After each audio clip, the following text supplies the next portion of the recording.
Hey folks, good morning from Dhaka, Bangladesh. Weekend here. It's dot on the dot. It's 7 a.m. Okay, so I did wake up early. I had my breakfast, coffee, and all that. So maybe I'll go out today for a little bit of drive afterwards. But just thought like let's do a video. Just gonna do one, and it's gonna be a list of 12 fragrances. I don't know exactly how I'm going to title this, but perhaps I'm seeing them like more interesting fragrances from like not recent past, but like a few years back, when it was released, these fragrances were released. I feel they are more creative and think more interesting than current new releases. Okay, a lot of fragrances from the past I think are way more unique. They had creativity. Nowadays we are lost with flankers after flankers. It's not like a really a bad thing if it's done well, but flankers are kind of boring at times, right? So from my collection I'm going to show you 12 fragrances and you can try them all. I have only one, I think, niche in this list, and this fragrance I picked them up randomly. Okay, so there are many more fragrances which are interesting, so I want to shuffle them. This month I didn't want to buy many fragrances, but I ended up buying a few. So in the next few days I'm not going to buy that many, just waiting for one fragrance, Boss Bottle Pacific. Maybe I'll review that. Hopefully you're doing good. Let's go one by one, and let's show what you have. First fragrance, beautiful bottle called Bentley Infinite or Infinite Intense.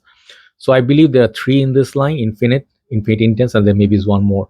I really like this bottle. These are not cheap looking bottles by any mean, very heavy glass. And these are all like, on the bottle, you can see it's engraved, not engraved. These are like metal, I think you can say stuck on the glass bottle. And these are all metal, very heavy glass bottle. And like overall body wise, it's got good quality, feels very robust. And Bentley is a house I feel a lot of respect they deserve as a car manufacturing company. They have done well, okay, compared to many other houses. They've done really good fragrances. So what I really like about this, it's an interesting perfume. No one talks about these underrated perfumes. I think these are interesting in a way. Oh wow, the cap was not even properly on. Anyway, these are interesting in a way that it gives you a vibe of very expensive smelling fragrance. Okay, that is one thing. Sometimes if you spray this, it will remind you of a little bit of Terre d'Hermes. Okay, it's like that, but actually it's a lot more. It's a lot more like powerful in the opening. It has more spices, and I think bit woody.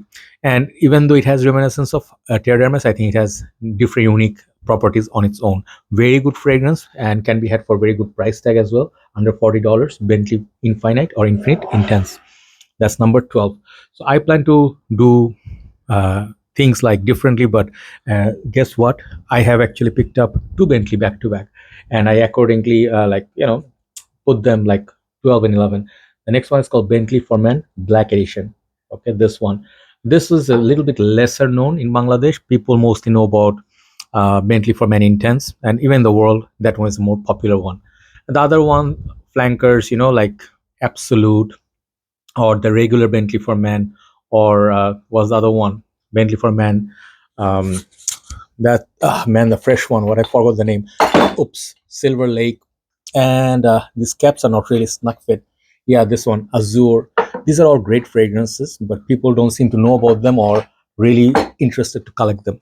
This one, the Black Edition, when I tried for the first time when it came out a few years back, I tried it from a sample and I reviewed it, I think, from a brother, and I did not really get impressed by it. I thought like it was this fresh take on Dior Sauvage or same pattern. But when I tried it later, this one has beautiful properties. If you actually enjoy Givenchy Gentleman Only line, you would like this. This one has some freshness, some violet leaves, I think, and a little bit of a not very unique fragrance, but got good performance and projection. Definitely good fragrance for all year round. A Bentley for Men Black Edition. Definitely check it out. Cool looking bottle too. We're gonna go 10. Number 10. Here is one of the few Givenchys, at least two at least in this today's list. This is I just thought of this fragrance. I missed it. This is called Givenchy's Play, and I think it's called Intense. Okay, and this is the vintage version, as you can see. If you do not know, if there's a stand under the bottle, these are the older style bottles and the first formulations. Okay, it will say Givenchy inside. Okay, the cap. Let me show you. To say here, the newer batches will have two differences. The Givenchy will be written here, and second thing, this base won't be there to be a flat bottle. Okay, like at this, it will be like just like a plain bottle underneath. So what's the difference between the two? I would say the older batches definitely were a bit more pungent, longer lasting, and this is a very fun fragrance if you like Thierry Mugler Angelman, if you like chocolates, coffee, this kind of thing. This is a very nice, playful coffee scent for me, and then also got chocolate, and I think it's got oranges as well. Okay, so it's a very nice, interesting perfume. Now it is whatever. If you're talking about the newer releases, Invictus, let's say Invictus, 1 million, Lamal Flankers, they are getting a little bit predictable, you know. So back in the days, I think this fragrance is a lot more interesting than the new releases. You can give it a try. If you find like an old bottle like this, you'll be very lucky and get it. You know, there's like a great fragrance for nighttime. Givenchy Play Intense. I have review on all of them. Check them out. Next one is another fragrance, underrated. Not doesn't get mentioned at all anywhere. I don't know if it's still in production, but I love this. This is Burberry Brit Rhythm. This is a very beautiful bottle, and I have very special story with this fragrance. If you do not know, if you're a new subscriber, my last days in Malaysia, like in 2016, before I left, I was collecting few fragrances, and I was in desperation because I was not sure if I was going to find this fragrance in Bangladesh. So I really like this perfume at one shop, and they're asking for, think, a 400 ringgit or 370 ringgit, like that. Okay, and I did not have enough cash because I ended up spending on Chanel, Dior's, and stuff. But I was very desperate to get it because she said this is the last unit she had. And what I did was very crazy. Just few days before this purchase, I sort of bought a phone. Sorry, and the phone was, I don't remember what company it was, but it was a brand new phone. You know, it was like a very nice new phone. I don't know if it was one of those. Man, I forgot. Anyway, the phone had really good fast charging and all that. And then I sold off the phone. You know, I traded the phone to get this fragrance. Whatever I got from selling that phone, I did not have my box with me with the phone, but that's why they gave me less money. But I had a loss when selling the phone, but I still don't have any regrets buying this. Why? You have to understand, this is the specialty of a fragrance, how much you can love something. This got cardamom, this one got a lot of notes which you don't smell in today's fragrance. I think this one has leather, perhaps. It's dark, it's the same family as Lanui de L'Homme, but doesn't smell like it. You know, it's very unique smelling fragrance. It's nice. It's a gentlemanly masculine fragrance. This is one of the rare offerings that I really love. Got underrated kind of sort of vibe, and really like this line. If there's an intense version, if I can find it, I'll buy it. Burberry Brit Rhythm, great fragrance. I think next one is going to be Bulgari fragrance, one of my favorites. Alberto Moria's creation. This is Bulgari Man Extreme. And I think this is discontinued just like the original Bulgari Man and Bulgari Black. These are all hard to find now. This one I discovered a long time back in my journey in Bangladesh, and I absolutely loved it when I smelled it for the first time. It was fresh. It got the cactus juice, you know, those weird notes that, you know, it will get you interested. But mostly it's about citruses, some green notes at the base, some woodiness. You can say it's a pretty brother of Versace Manu Fresh, you know, those kind of fragrances with very, like, you know, familiar vibes. Also at the same time, it got some own touch. Like this fragrance has its own touch. I really love these bottles. And let me put a little bit on. This one, the bottle, it's very challenging if you want to spray from one hand, but you have to press really hard. So when I smell this, it's really, really, really reminiscent of those days. It's citrus, it's sour. You can definitely see that cactusy vibe. If you know the smell of cactus juice, and if you open up like some cactus, you smell that. It has sort of like that green gel vibe. Beautiful. And the greenness also comes from the vetiver, I think. And it's a beautiful citrus, a green fragrance. Definitely check it out. It's as high as Dior Sport in my world. Okay, that good. Now, next one, number 7. Other Givenchy I want to show you. I don't know if it's discontinued. Some people told me it is, but I can sometimes see it once in a while in some of the shops, but I don't know if it's widely available. This is called Xeryus Rouge. And Givenchy to me is a house. It has the same heritage as many other big houses, just that people don't talk about or give them any credit. Like Guerlain gets a lot of love, and definitely Guerlain is a more heritage and rich house, but even Givenchy has older fragrances which are really, really good. And Givenchy has Xeryus. I think they have the Gentleman from back in the days that is a powerhouse.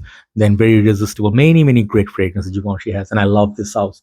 This fragrance also, I put it next to each other because also that cactus connection. I think Enic Menado made this. It has a warmth. You know, warmth means it's something like nighttime when you want to wear. I sort of sometimes call this a vampire perfume, okay? Because the bottle, only one thing, it reminds me of cocktails and all that, even the Vampire's Diary, that series. It also reminds me of David of Hot Water, which is close to this, but this is high class. And you can say Azaro Purom Elixir, a little bit of vibe. This one also has pimento, which has the spicy kick. It's one of those fragrances you smell it for the first time, you go like, wow, I haven't smelled like anything like this in my journey. That's the great thing about this. This any day over any familiar flankers, which is just the same juice in a much more expensive bottle nowadays. Okay. Number six. Then I hit top five. Number six is a very popular, sorry, very favorite fragrance of mine, which is from House of Kenzo, Kenzo Homme Sport. Again, I don't know if it's in production because I've reviewed everything from Kenzo Homme line, Kenzo Homme, Kenzo Homme Boise, Kenzo Homme Extreme, Intense. I don't know as many as there. I reviewed them all, and it was my passion because I love this line. It's like katana sword kind of a bottle. And the new Kenzo Homme, they are in this bamboo sort of bottles. These are the older style Kenzo Homme bottles. So Kenzo Homme Sport or Kenzo Purom Sport, whatever the case, this fragrance has very interesting opening. Beautiful, like citrus. I forgot exactly what sort of citrus. I don't remember. Maybe grapefruit. I'm smelling it. It's like, I forgot. It was like a lemon, citrus, bergamot. One of those citruses. Very beautiful citrus in the opening, and it has some of the properties. The best thing about this fragrance is if you ever love the original Dior Homme Sport, Dior Homme Sport and this is very close to my nose. Okay, at least I smelled that one and this one. And this one, check this. This one has double the performance of the Dior one. Okay, just because of the Kenzo, people don't talk about it. Check it out. Kenzo Homme Sport, beautiful perfume for summer. You can use it for office work everywhere. So top five. Let's go. I call this Kumkat wood, but I think it's basically Kumkat wood by Mancera. This is the only niche that I'm showing you. Beautiful. Their bottles always pretty classy, and this is the screw cap version. And the sticker has a little bit of a damage. I got it like this from a brother almost full. I have no complaints. Okay, so this fragrance I reviewed it from us like a sample long time back, and I remember it was very strong. I had a gift from one of my brothers who gifted to me. I reviewed it. This is the strongest fragrance today in this list. Okay, I kid you not. Even if you put 3 or 4 of these fragrances together, this is gonna beat the performance of those because it lasts well over 8 to 10 hours on my skin, not even close. I have very dry skin. You can hear the dryness, okay. You can see when my hand is dry if I don't apply lotion. This fragrance on my skin lasts 10 hours plus. Okay, so these are some of the Mancera strong points. Very distinctive fragrance. I don't know why I get like this kind of a like not just citrus. I also get kind of like an orangey vibe. It's very spicy and it sometimes smells like pan masala. Very unique fragrance. Okay, it has a connection to Terre d'Hermes in certain. Well, compare it, but it's not a clone or exact same smell. Very interesting fragrance, very underrated one. Kumkat Oud by Mancera. Definitely check it out. A bit more expensive, definitely worth the money. Number 4 is recent buy. I bought this recent time. I fell in love with it. It's the same almost the juice as the tall bottle that you get with the Guerlains, but these are the new releases. I think 2016 or 17 release. Guerlain Homme EDP. So they do have Guerlain Homme EDP in that black bottle, which is vintage. Then the tall bottle, which is the Guerlain's other Guerlain Vetiver, Lobos, they were all done in this thin bottle. Then they released in this bottle because these look more classy. Perhaps the same juice transfer into more classy bottle for the sale. So I don't know how it sells, but it has very good performance. It has the rum, white rum, mojito, accord, and it's sweet, it's fresh, it can be worn all year round, signature scent worthy, and it's such a stunning perfume. Even if you wear this at work, people will not call you a drunk person. Okay, check it out. Check out my recent review. I love this Guerlain Homme EDP. Number 3, let's show you this one after a long time. Narciso Rodriguez Bleu Noir Parfum for him. So these bottles are always classy, you guys know, but the best thing about this bottle I like, these are like almost transparent, so you can see the juice level. This is a 50 ml I bought, and this costed me money. Okay, this is more expensive than other Narcisos, and Narciso is sold in Bangladesh for $120+ retail, and I did almost pay retail on this. I got only about 10-15% discount, which was the same price as 100 ml of Narciso, and I did not hesitate. Why? Because I love this fragrance. This is a pretty cousin of Dior Homme Intense. If you like Iris, check it out. Narciso Rodriguez Bleu Noir Parfum, excellent fragrance. Number 2 is this fragrance. Okay, I'm wearing this just in the morning. L'Instant Guerlain EDT, and some of you will not be familiar with this bottle. They'll be like, hey, this one doesn't look like the bottle that I have. because these are vintage bottles. These are the old style bottles. It's no longer available, very expensive. What you're gonna get is the bottle that I was talking about when I was talking about this Guerlain. These are the bottles. Even now these are discontinued. I think they're gonna release them under these bottles perhaps. So if you can find it, try this. This is the next best option. But if you cannot find, if you can find this one, you pay a little bit more money, like $200, get it. This is perhaps not as famous as Liege, like L'Instant EDT Man Extreme, but for regular wear it's more easier, to wear, and it has some citrus or oranges up top, which makes it more fresh, but still very classy. I would say it's better than Dior Homme, in my humble opinion. Not better than Dior Homme Intense, but Dior Homme is good. This is great. Definitely signature scent worthy, L'Instant EDT, but it's not for everybody. But definitely interesting enough. Okay. Last but not least, I put this in last list, I think, and I call it one of the best signature scents ever made. And no matter how much I praise it, it's just not enough. After many years, I finally could purchase it because I got a good deal. Nowadays, this goes for $150 plus. This is Chanel's Platinum Egoiste. A little bit different list, you can tell. This is not your typical list with the Chanel Eau Extreme, Bleu de Chanel, and Sauvage, right? Why this is number one today? This fragrance has so much class. This fragrance has so much unique vibes. It smells different in winter and summer. This one warms you up, according to Mark, in winter time. This one cools you down in summer, but it's a very spicy experience, kind of like a green experience, and it has a metallic vibe, floral vibes. This is a masculine fragrance. This is so unique, and it stands out. Got great performance and projection. Got Chanel quality, and this is number one today. Platinum Echo is by Chanel. Okay, so definitely check out T Sweatscoff review. He is the OG reviewer who made me look at this one. Thank you so much for watching. Hopefully this list was interesting enough for you. And I actually personally find fragrance from back in the days were more creative, because there was this nice pre-COVID era, there was this nice competition between brands, perfumers, to create something that stands out. People remembered them by Midnight in Paris. A lot of fragrances were born at that time. Nowadays, we are not seeing that much of brilliance, but maybe there are. I'm just missing out on them. Have a nice day. Thanks for watching. Take care. Bye-bye.